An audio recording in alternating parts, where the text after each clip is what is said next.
At a time when sons of Scat Daddy are at a premium, TaylorMade has repatriated the multiple graded stakes winner Daddy Longlegs, who is already off to a successful start at stud with his first crop in Chile, which contains a Grade 1 winner.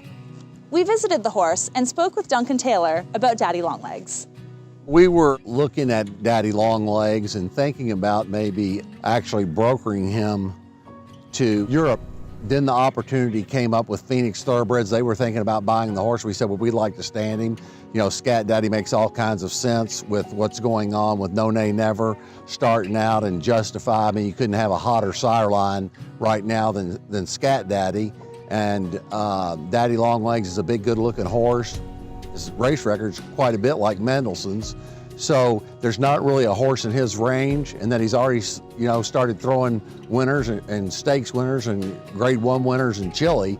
We said, well, you know, it's a lot like his daddy, so, you know, it's a good place to take a shot, and I think breeders would like to have a horse because there's not any more Scat Daddies coming along.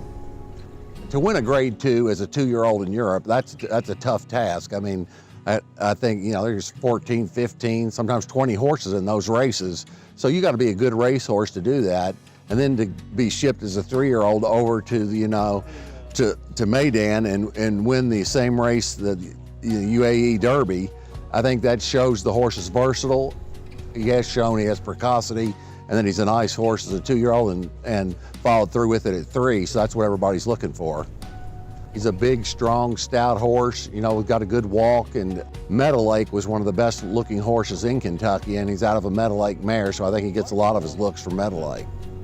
A lot more could happen, but he's done plenty for a horse starting out. So, and it's been on dirt and turf, so we like that also. We've had a lot of calls, a lot of people coming out to look at him. It's one of the most popular that we have. So I think the sire line is really helping us a lot, and that he's a proven stallion at the price level he is, and he just is breeding. So I think that, you know, we're blessed to have him.